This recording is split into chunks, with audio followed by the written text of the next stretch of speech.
Man of the year, man of the year, man of the year. Welcome to the number one friendship podcast in the country. I'm Aaron Karo. I'm Matt Ritter. And make sure to go to manoftheyearpodcast.com to buy merch and watch our videos on YouTube. So, Matt, summer's drawing to a close, which means that freshly minted college graduates around the country, I guess around the world, are moving to new cities, starting their very first jobs. And you and I have discussed starting a series of events called orientation. I love it. You know, orientation, obviously, you think of you first week of college, but I feel like we need real world orientation. So the pitch would be in all the major cities, we would set up like almost, I don't like an event, like a conference, and all the people who just moved there, who just graduated, I guess you could be older too, would like figure out how to get around, look for roommates, find out the cool places. And on that note, a lot of times you're teaching these new grads financial literacy. I remember when I started at Morgan Stanley, they teach you like, I don't know, what's a 401k, all that other shit. It really took, huh? Wow. I'm not even going to, but when did they teach us that?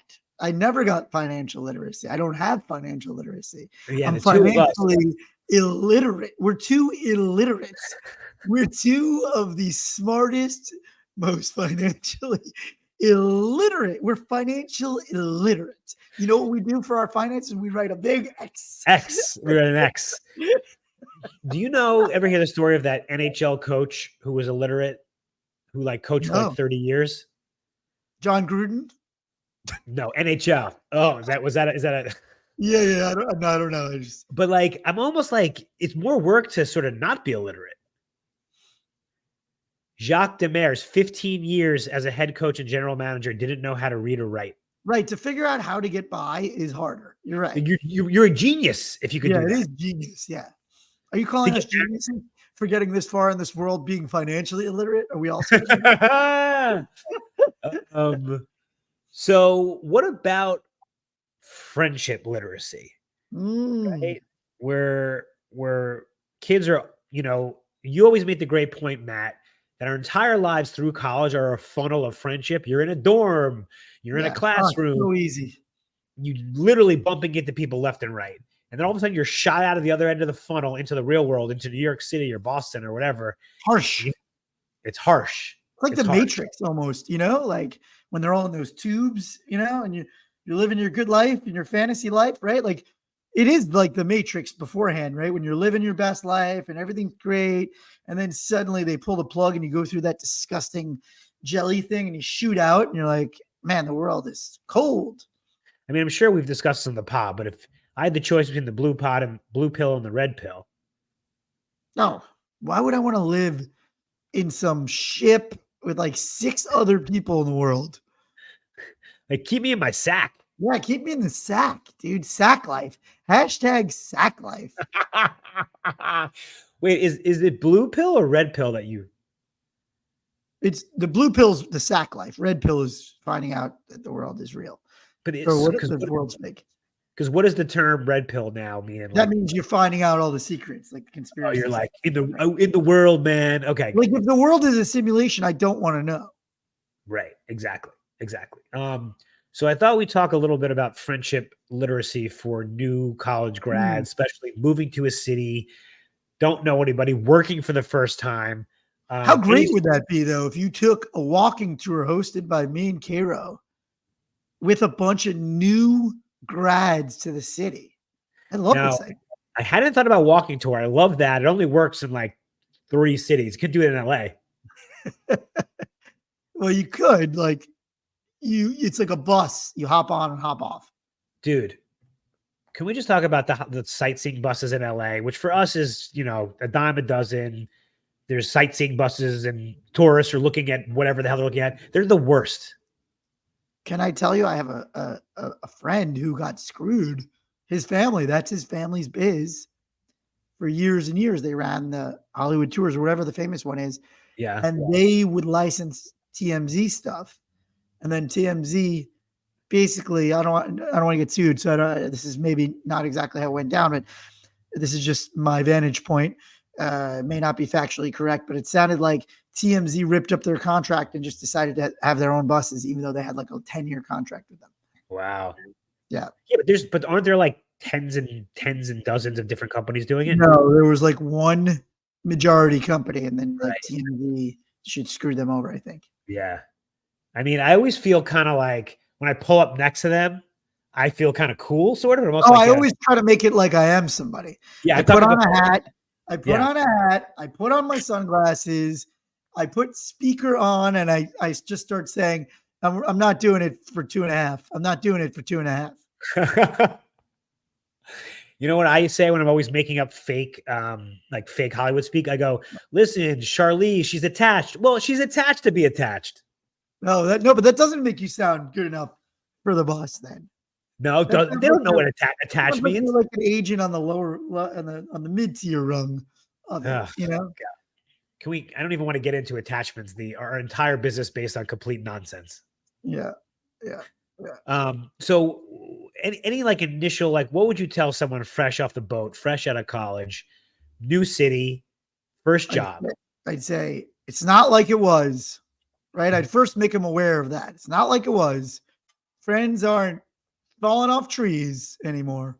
You're going to have to put in a little work. That's the first thing I would say. But if you do, the whole world is going to open up to you in a new and awesome way, because a lot of those friends, like college, high school, whatever, you kind of chose them, but you kind of didn't. It was almost like friends of convenience. You weren't really as much of an active participant in your friendship journey. And now you really can be. Matt, you think if we met now for the first time, we'd be friends? Whoa. This is one of the hottest questions you've ever asked. Never discussed this before. Wow.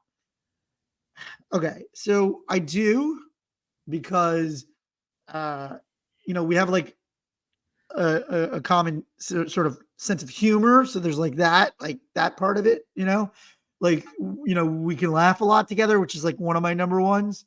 Because I think, like, if you really think about, like, how many of your other friends have an algorithm, like, or algorithmic, like they're not, your friend circle doesn't necessarily, like, the ways that we're different. I think everybody's different. Yeah. It's a very good question. Like, how would we get along if we were just starting from scratch? I actually don't think we'd be friends. You think we'd be? No, really? Because you stand out in one way of all my friends. Okay. And that you are the only person I know who takes up more oxygen than I do. That's not a diss. That's not a diss. No, but I'm just saying you're friends with other big personalities. So I disagree. Not bigger than mine. Okay. All right. So you would choose to not have me. You were like, I can't have this guy around. No, let's be fair. I don't even know who you are. You're just a person I met at a party. But you would immediately be rubbed the wrong way by that. I mean, I'm rubbed the wrong way now sometimes. See, I look at you and I'd be like, he's going in my collection. Like Buffalo Bill. Yeah. I go, it rubs the lotion on the Excel spreadsheet. And I go, it rubs the lotion the wrong way. He's out. I don't. Oh, shit. Yeah, you would make that girl leave you would pick her up out of the basket because she rubbed it the wrong way. Huh? I think you would be annoyed by me. You give me a wide berth because you know me. I think you would be annoyed. Yeah, no, you probably wouldn't be. You wouldn't be in the inner circle. I'll tell you that much. I'd be a fringe friend. But I wouldn't even make it to your social universe, huh? I don't know. Maybe in another multiverse we're just fringe friends. It's really weird. Think about that. Yeah. No, there's definitely one of the multiverses where we're happily never knowing each other's existence. Yes, we're just floating so peacefully. That's hilarious. Wow, how have we never talked about this before? Holy cow! Oh my god! Oof. Oof. I would. First thing you're saying, what's the first thing you would say to these kids? Yeah, for some reason my head went to like, because our first jobs out of college were like super intense, and that's not really a priority when you're working all those hours, like making friends and friendship and stuff like that. Right, but That it, maybe that's something you'd say to them. I know that's what I'm saying. Like, Oh, don't okay. it needs to be prioritized. Yeah. Like tenets of the pot, something you always say, Matt. Like we've been socialized away from friendship. People don't think it's a relationship. It is a Right. relationship. So it is when you're doing your checklist at our orientation, you know, transportation, apartment, roommate, job, bank, bar, buddies. Slide that up, actually. Yes. Yes. Not just on the list, slide it up. Now, what do you think about if it's the other thing where you move to a city where like, half the people from our colleges moved to New York, where all your friends move there? Does that bring up its own pitfalls? I think it makes it easier, to be honest. I think that What makes makes it it easier first? it's an easier transition for sure. If all your friends are there, then I think you have to start considering which friendships are worth your energy and Yeah. which ones you want to invest in, right? Like these are all, as I said, a lot of it was convenience. You didn't really put a ton of thought at that point. If you're in your early 20s, you haven't really put a ton of thought into your friendship universe and why you're friends with everybody. I think now's the time to start thinking about which of those friendships you could see 20, 30, 40 years down the road and invest in those, because that is going to set you up so well for the rest of your life if you have just a couple of really high quality friendships. I mean, essentially what you're saying is be more intentional. Yeah. Yeah. Because I do think like we're so lucky. We're so damn lucky in this world to go through the first 21 years of your life if you went to college, just really never having to worry about friends. Yeah. Yeah. Because then for the rest of your life, it's a fucking struggle. Yeah, it's tough. It's tough. And then you're tenured with this crazy guy who just takes up all the oxygen. Since we're talking about financial literacy, I was thinking maybe some red flags we should financial or friendship literacy. What did I say? You said financial, but we know we can't talk financial literacy because we're financially illiterate. Right. It's friendship literacy. So, I thought we'd talk about some red flags. We've talked about friendship vampires, people who are taking, never giving. Any other red flags to look out for? Yeah. I mean, look, if you are in a new city and, somebody isn't respecting your boundaries, like you have work obligations for the first time, you don't want to be the guy that's showing up hungover to work because you have a buddy who won't let you go home at a reasonable hour. Not that it's not within your control. You have you have to make choices, but I just think like, you have to look out for yourself first. Because work has come up a bunch, I want to actually go to an early listener question because I think you're going to have some interesting feedback for this. All right. So we'll be right back. Okay, this is asking for a friend. If you have a friendship question or ethical dilemma, send it to us on Instagram at Man of the Year Podcast. Okay, great question for us, Matt.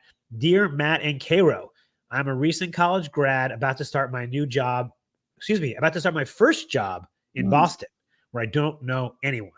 My job is going to be very intense with long hours, and I'm wondering if it's a good idea to try to make friends at work where I'll spend a lot of my time, or if I should avoid mixing my personal and professional life. I think it's a woman. She says, my dad always tells me not to shit where I eat, but is that good advice? I love that. He wishes he had a son, but he was like, fuck it. Yeah. Honey, don't shit where you eat. What a great father-daughter conversation, to be a fly on the wall of that guy's father-daughter speeches. We call that guy girl dad. Yeah. Don't shit where you eat. First off, so this is somebody who's 20, presumably 21, 22. I was under the impression that they are all mixing everything, personal and professional, but she's never been a professional yet. Right. But I was under the impression this younger Jen has no boundaries. Right. So I think it sounds like she's coming from a place of no boundaries, and she's wondering if she should take her dad's advice, who comes from another Jen, maybe, where they didn't. But I don't think that's true. I think we've always shat where we ate. I mean, I think there's been work friends as long as there's been work, Yeah, you that's what I'm know? saying. I think we've always shat in our lunch pails right where we live.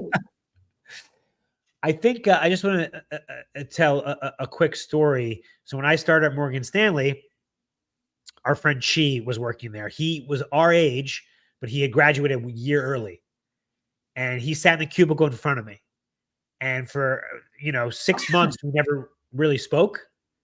And then we had like an outing with like the analyst class. And I don't know, Matt, if you remember this from New York days. Like you get the karaoke room Yep. and it's open bar, Yep. but you have to kind of like they won't like proactively bring you more stuff. You have to kind of like, hey, Oh, can yeah. we? Yeah. Yeah. Yeah. And so we're like new, fresh-faced college grads, and we're like, oh, one more Sapporo, please. And Chi comes in. He's been living in the city for a year and a half now. He's like, I want 20 sake bombs. I want 40 Sapporos, and blah, blah, blah.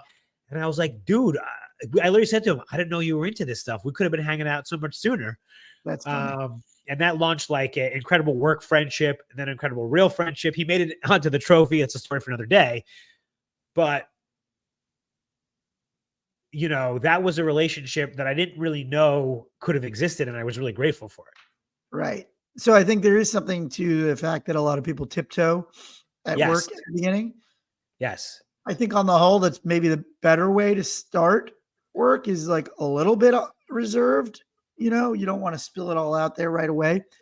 But I think there are some ways to make friends. I mean, I think being friendly, having a smile on your face, open body language, but also like, bring in an extra donut. I told you I brought in donuts my first reality TV job. That's great. Yeah. First day, you mean? First day on the job, I brought in like a whole slate of donuts from Dunkin' Donuts. Can we just go back to the question? Then I had to linger. Then I had to linger by the donut station, so they knew it was me. Make sure they knew it was you. Yeah, that's great. Why is shitting where you eat even a problem? Well, I think there are certain like work issues that come up if people have conflict. It's really we don't want conflict in the workplace. I don't think it's so much we don't want people being friends and enjoying each other's company in the workplace. I think we don't want conflict. We don't want cliques that make other people feel excluded within the workplace. We want to maintain professional standards. They don't want people line crossing, saying inappropriate things. I understand why a company wouldn't want people sort of getting too close on some level, but I think work is just hard to get through without friendships, to be honest. And I think we had Smiley on and he talked about some statistics about how much more likely people were to stay in the workplace if they had one close friend. I personally just think that's, to me, that you have to have friends where you work. It's just so hard otherwise. That's just my take. Yeah, I just want to give a hat tip to Smiley Poswalski, who was on our Work Friends episode. Yeah, I mean, I agree. By the way, I'm glad that this person seems to be working IRL. First jobs, Yeah. the whole cadre of graduates who started remote, brutal. Yeah. Is there something to be said for, though, having a different relationship, at least to start with work people, that doesn't include sort of some sensitive sort of information or vulnerability, or does that not make it as quality of a friendship? Just for the sake of having some sort of a little safer boundaries at work, like maybe not talking about your dating or sex life. Right. I mean, it also is like, when do you consider them like the first hang outside the office? I mean, I went all the way deep, I'm sure, on my first hang, because it was probably 3 a.m. at 10 June. So yeah, I'm not a good example of keeping it reserved. Yeah. Because if you just have a buddy at work that you chit chat with solely at work, which I kind of like that. Right. Some people want that. Like, I want to work.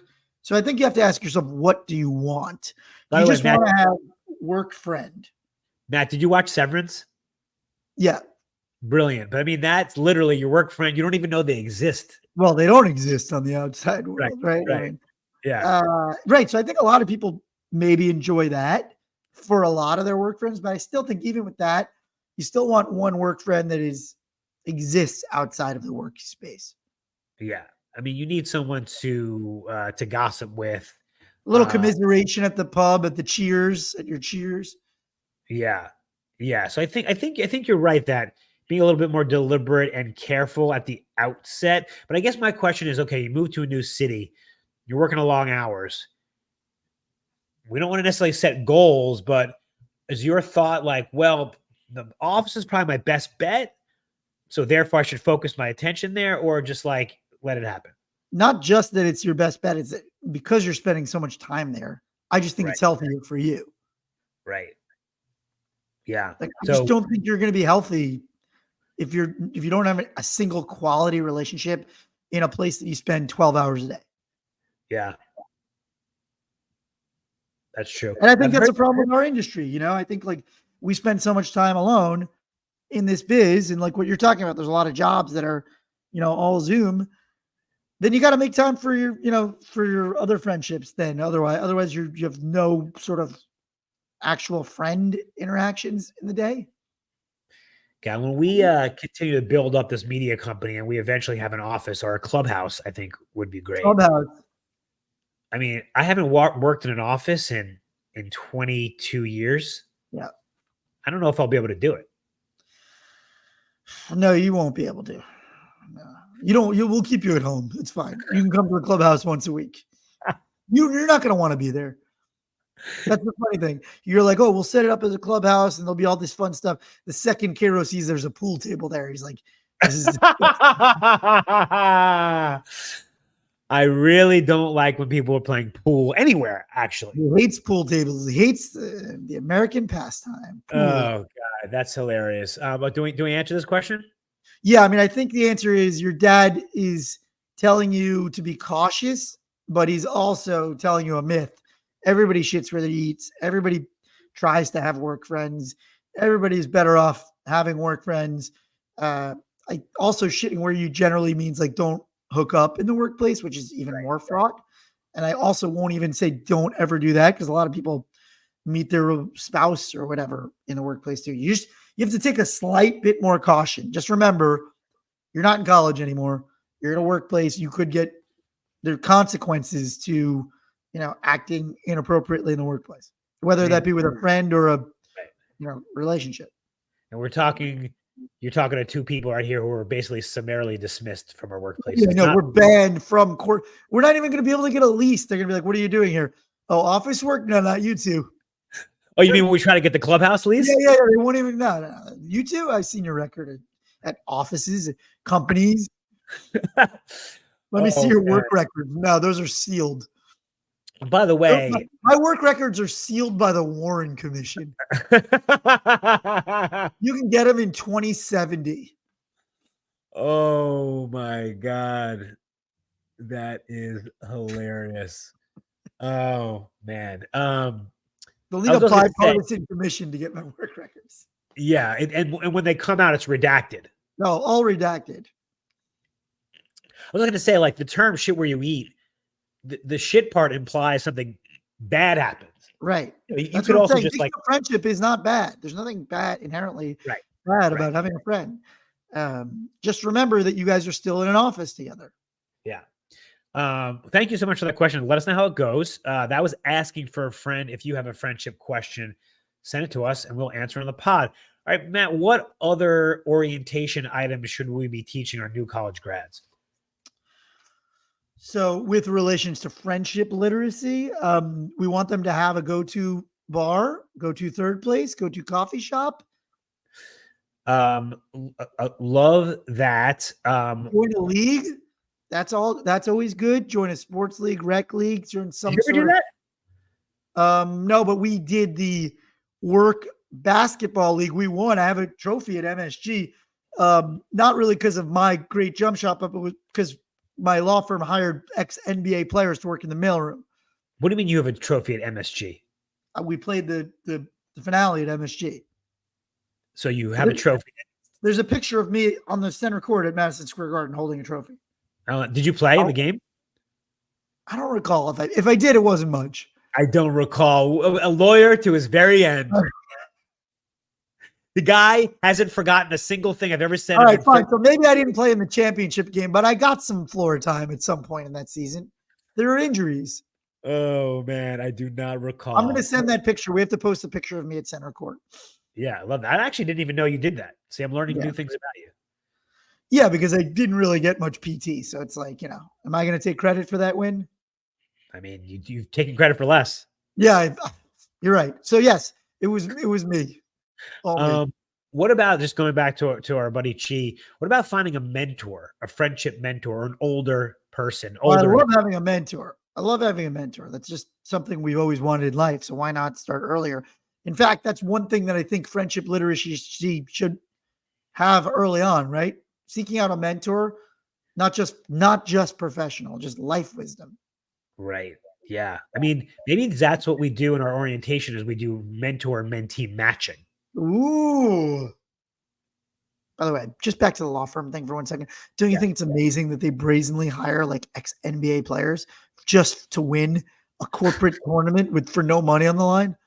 They spend hundreds of thousands of dollars on payroll just for pride.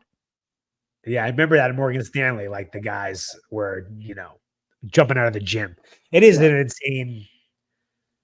I miss those days. It's a little violent too, not from the ex-NBA players. From the there's always some like overly aggressive lawyer who like sets hard screens or like next thing you know, he's like throwing a punch.